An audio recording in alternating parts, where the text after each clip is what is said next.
할렐루야. 아멘. 여기 계시는 모든 상도의 성도 여러분, 복 많이 받으세요. 아멘. 갑자기 새해도 아닌데 왜 복을 받으라 할까 의아하시죠? 그럼 복은 새해만 받는 것일까요? 아닙니다. 분명 우리는 어제도 복을 받았습니다. 지금 이 시간도 복을 받고 있는 중입니다. 그리고 앞으로 내일도 그 내일도 복을 받을 거라 저희는 예상합니다. 현재를 살고 있는 이 시간, 눈을 뜨고 숨을 쉬며 살아가는 이 자체가 하나님께서 주시는 복입니다. 아멘. 오늘 누구나 좋아하고 그리고 듣고 싶은 복 이야기를 하려고 합니다. 성경에서 복받은 이야기라고 하면 묻지 않고 따지지 않고도 누구 창세기에 나오는 요셉의 이야기입니다.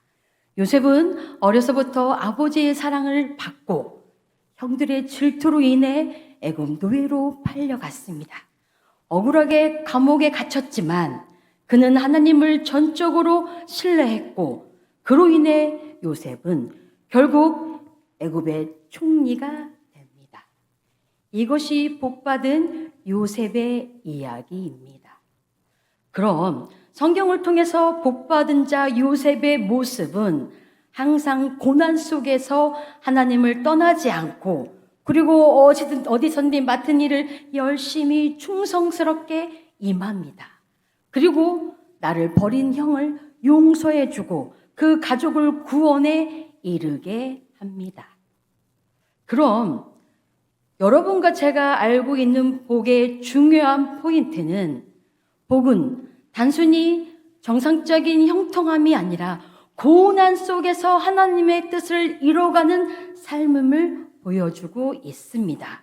아멘. 그렇다면 복은 단순한 형통함이 아니라 계속되는 고난 속에서 하나님의 뜻을 저버리지 않고 이뤄가는 삶을 보여주고 있다고 하면 요셉처럼 우리가 일생 가운데 매일매일 고난을 당하지 않고 있기 때문에 우리가 복을 받을 수 있는 사람일까요? 갑자기 고개를 갸우뚱할 수밖에 없습니다. 이런 맥락이라고 하면 우리도 요셉처럼 매일 고난 가운데 고난을 받고 있어야 복을 받는 그런 느낌이 막 듭니다. 성도 여러분, 걱정하지 마십시오. 오늘 요셉이 고난을 통해 받은 복이 아닌 우리가 선택할 수 있는 다른 복을 알려드리도록 하겠습니다. 오늘 교독한 본문 복 있는 사람에 대한 선언으로 시작하는 이 시편 1편은 오늘 본문 말씀인 이 시편은 시편 전체를 대표하는 서시입니다.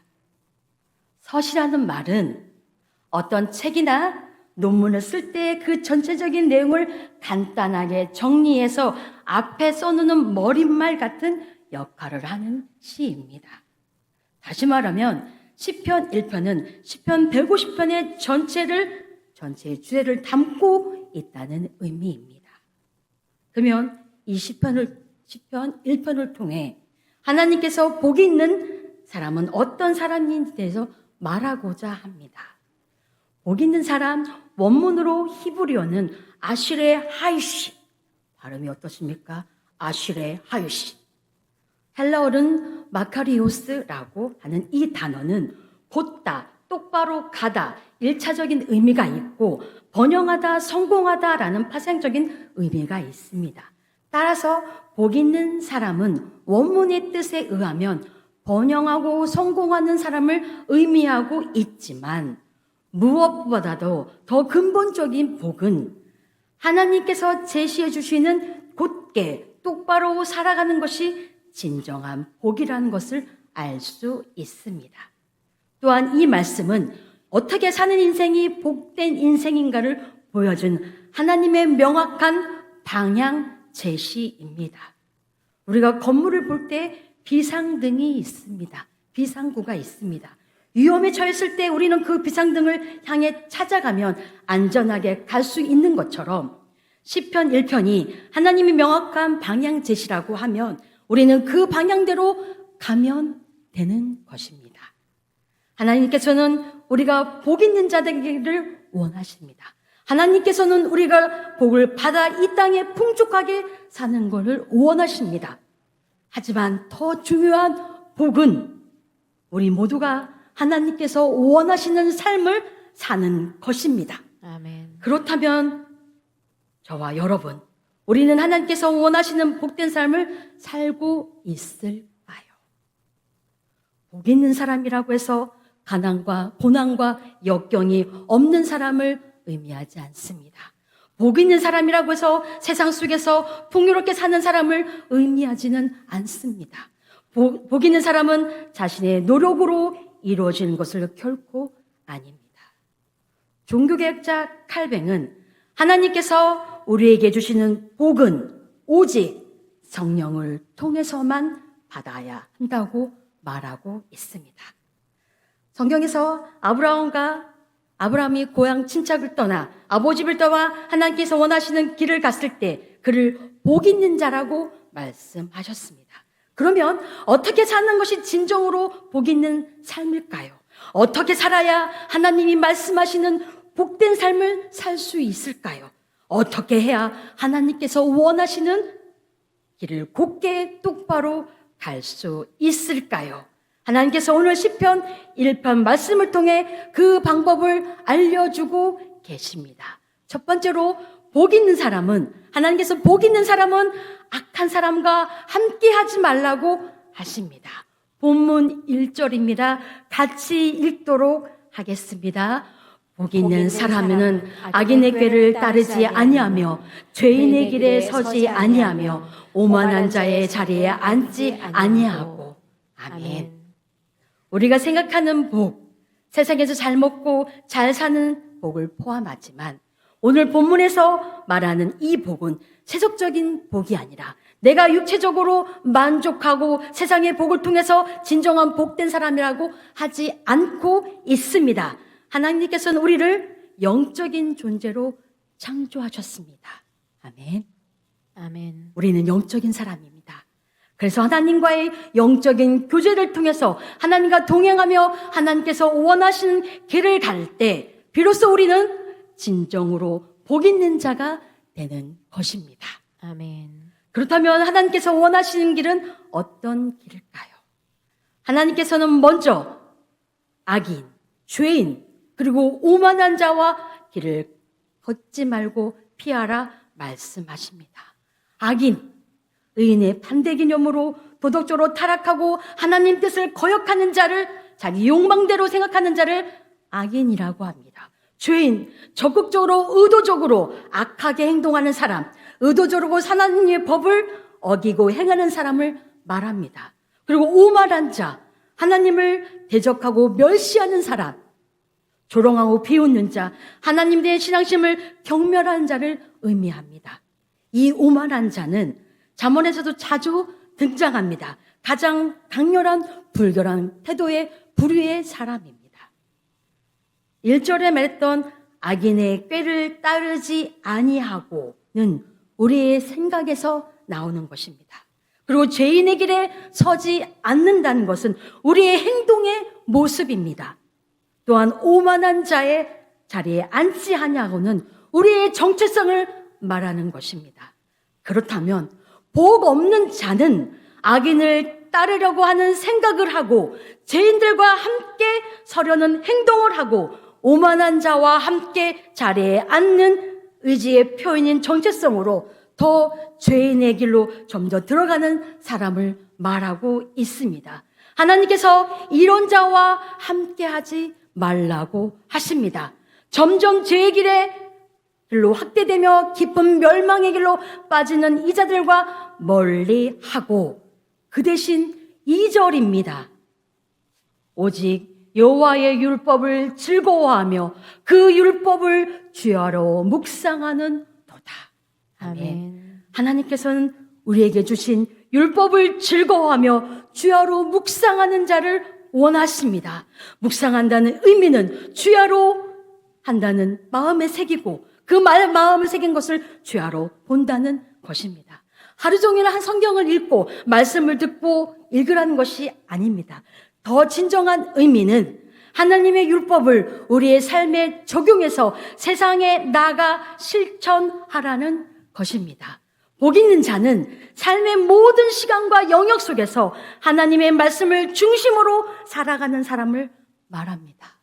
단지 성경을 읽는 시간에 묵상하고 하는 것이 아니라 생활 속에서 말씀을 기준이 되고 삶의 말씀에 연결된 상태를 의미하고 있습니다.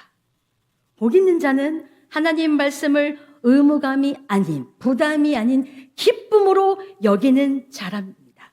여기서 즐거움은 영혼 깊은 곳에서 나오는 열망과 사랑을 뜻합니다.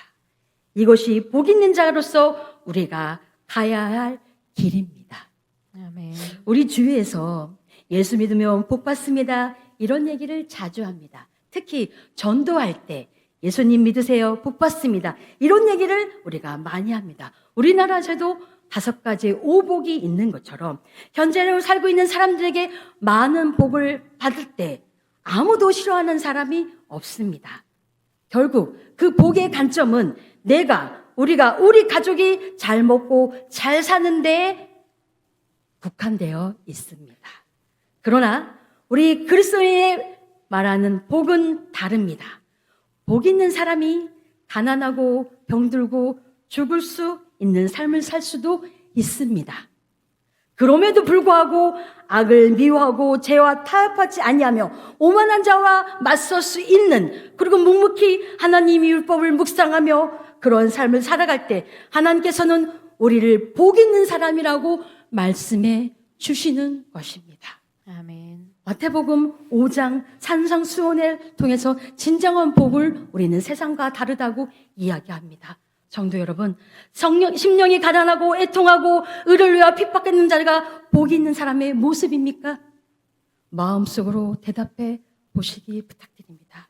세상의 눈으로 보는 복이 아닌 심령이 가난하고 애통하고 의를 위하여 핍박받는 복은 잠시 잠깐 머물다 가는 세속적인 복이 아니라 우리 주님과 함께 천국을 누리는 영원한 복을 의미합니다. 하늘의 복은 하나님의 말씀을 기쁨으로 삼고 삶 전체에서 그 말씀을 되새기며 살아가는 자입니다.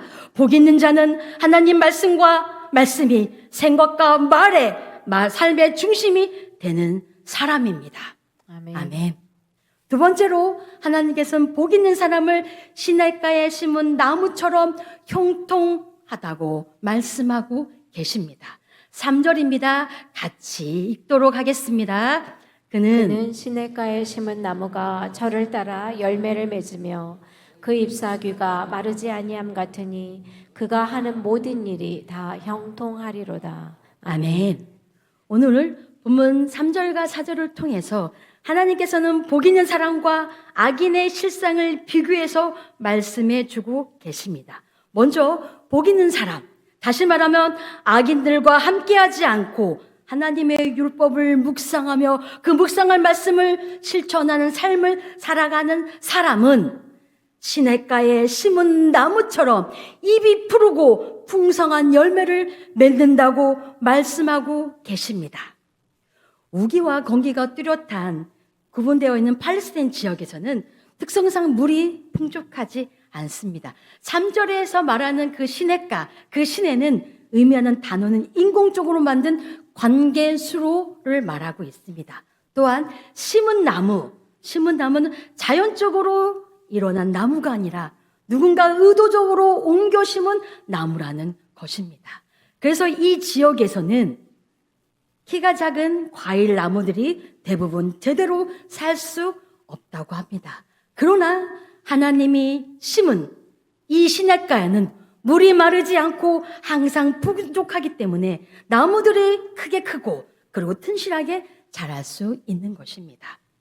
또한 이 시냇가의 물은 영원히 마르지 않습니다.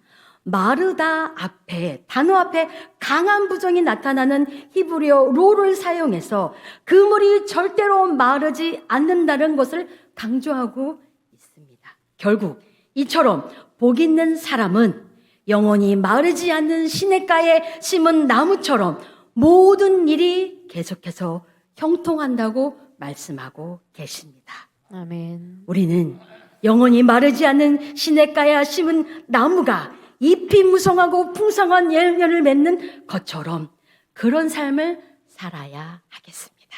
아멘. 우리에게 영원히 마르지 않는 시냇물이 무엇일까요? 성경 하나님의 말씀입니다. 우리의 삶의 중심에 하나님 말씀의 중심을 둔 사람은 어떤 상황에서도 신앙이 흔들리지 않습니다. 그리고 우리의 삶의 중심에 하나님의 말씀을 두고 그 말씀을 즐거워하며 말씀 속에 되새기며 그 말씀대로 살아가기로 노력하는 사람은 그 삶의 풍성한 열매를 맺을 수 있는 것입니다. 아멘. 그러나 자기 삶의 중심의 근간에 세속적이거나 다른 의도를 갖거나 자기 욕망대로 하나님 말씀에 두지 않고 주변 상황에서 환경에 따라 신앙이 흔들리고 제대로 한다면 우리의 열매를 맺을 수 없는 삶을 살 수밖에 없습니다. 여기 악인의 삶이 그렇습니다. 4절입니다. 악인들은 그렇지 아니하며 오직 바람에 나는 겨와 같도다. 아멘. 바람에 날아가 버리는 겨와 같이 의미 없고 열매를 못 맺는 삶을 살다가 영원히 버림받게 되는 것입니다. 지금 1절과 4절까지 보면 시냇가에 심은 나무, 바람에 나는 겨와 절에 따라 열매를 맺은 그리고 열매를 맺지 못한 입이 마르지 않음, 마를 입이 없음, 모든 일의 형통이 아니라 흩어짐 이렇게 나눠져 있습니다. 복 있는 자와 악인은 다른 삶을 살게 되어 있습니다. 악인은 뿌리도 열매도 생명도 없고 가볍게 자라다 인생을 살 수밖에 없는 견고입니다. 악인의 삶은 외형적으로 번성할 수 있어 보이나 실상의 본질은 헛된 것입니다. 잠깐은 크게 보일 수 있고 부러워 볼 수 있지만 결국은 심판과 무가치함에 무너집니다. 복 없는 자의 삶은 자기 중심, 죄의 중심, 그리고 세상의 중심에 있습니다. 물이 풍부한 우기 때는 잘 자라다가 물이 부족한 시기가 오면 자라지 않거나 죽어버리는 팔레스타인 나무처럼 그런 삶을 살아서는 안 될 것 같습니다.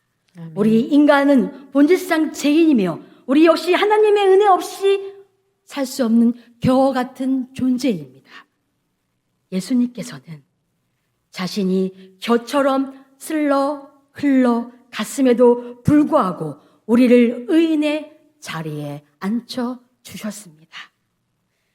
시편 1편 4절은 악인의 실체와 최후에 강력하게 드러나고 있지만 외관상 괜찮아 보이지만 하나님 말씀과 생명에 뿌리되지 않는 그는 결국 사라질 자입니다. 그러나 예수 그리스도 안에 있는 우리는 의인이라 부르며 생명나무라고 불러주셨습니다. 고린도서 5장 17절 같이 읽도록 하겠습니다.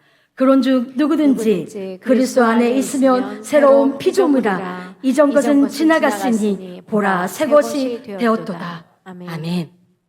산돌의 성도 여러분, 예수 그리스도는 참된 시냇물입니다. 생명의 근원입니다.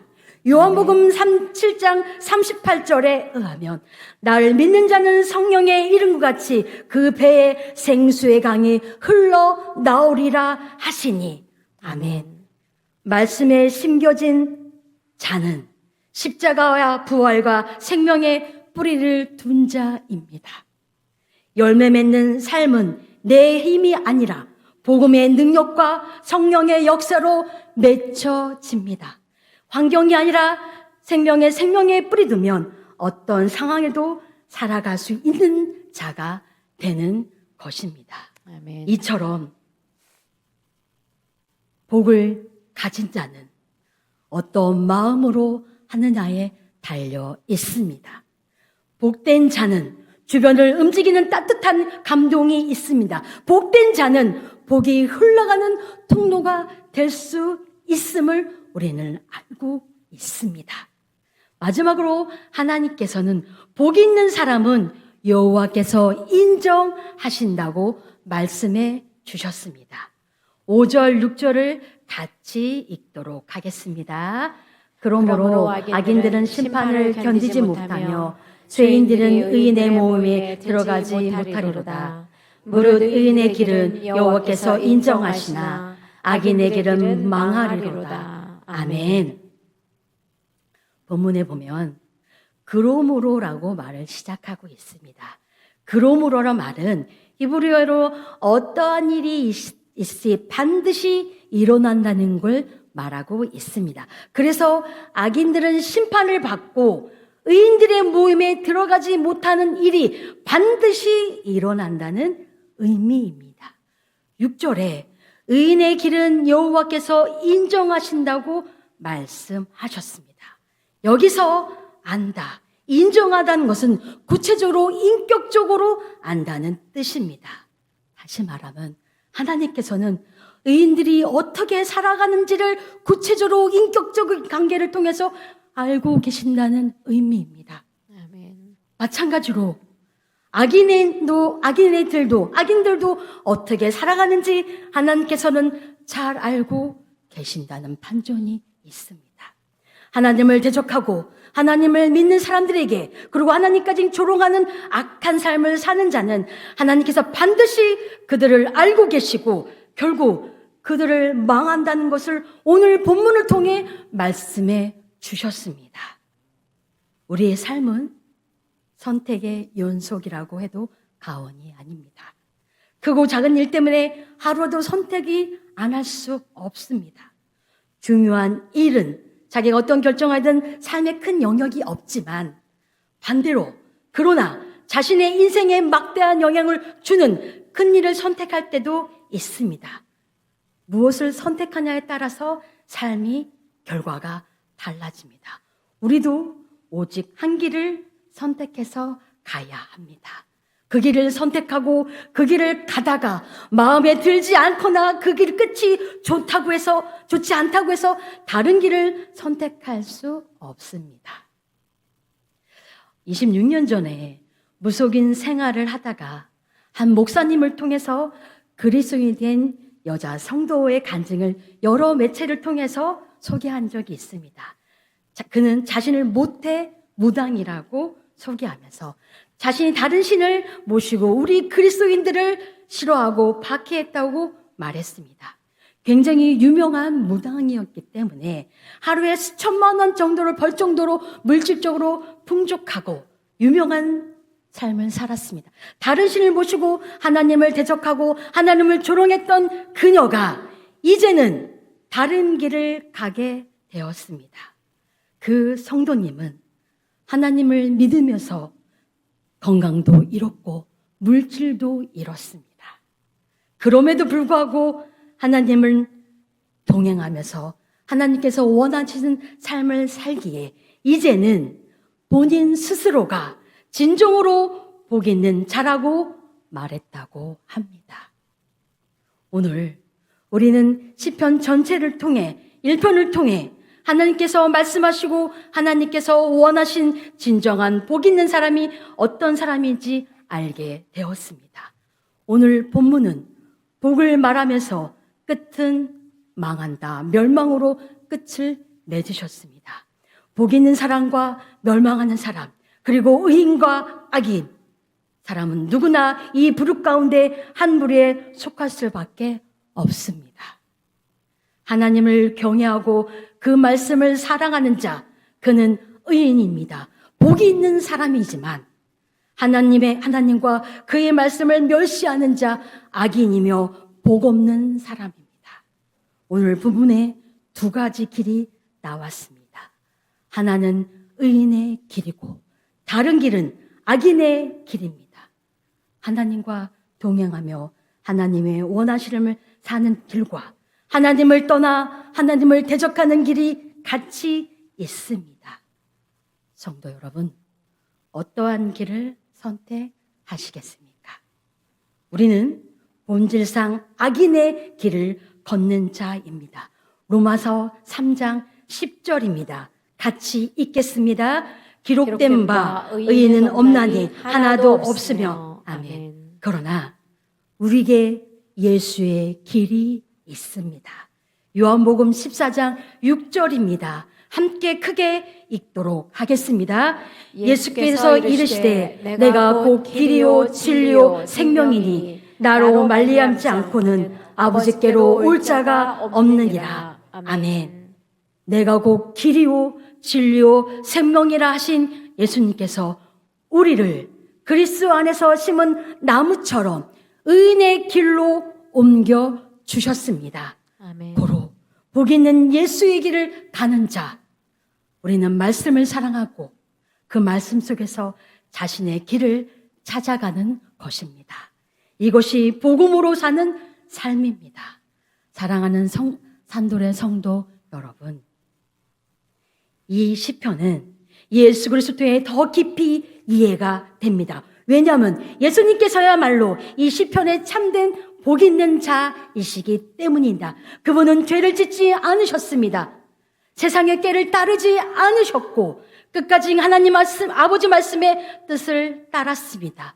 그 순종의 끝에 십자가가 있었습니다. 예수님은 자기 백성의 죄를 대신하여 십자가를 지셨습니다.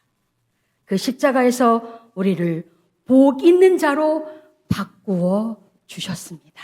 아멘. 우리는 죄인이지만 예수님의 의로 인해 하나님께서 우리를 복 있는 자라 불러 주셨습니다. 그러므로 복 있는 삶이란 십자가 앞에 무릎을 꿇고 날마다 말씀을 따라 사는 삶입니다. 내 뜻이 아니라 예수님의 복음을 따라 사는 삶. 그 길이 때로는 험하고 좁은 길이지만 결국 생명에 이르는 길입니다. 그 길이 바로 복음의 길, 십자가의 길, 주님을 따르는 길입니다. 아멘. 오늘 우리는 이 말씀 앞에 서서 결단해야 할 것 같습니다. 복 있는 사람으로 살기를 원합니다. 복 있는 사람으로 살기를 간절히 간구합니다. 그리고 말씀과 십자가를 붙들고 주님과 동행하는 삶을 살기를 소망합니다.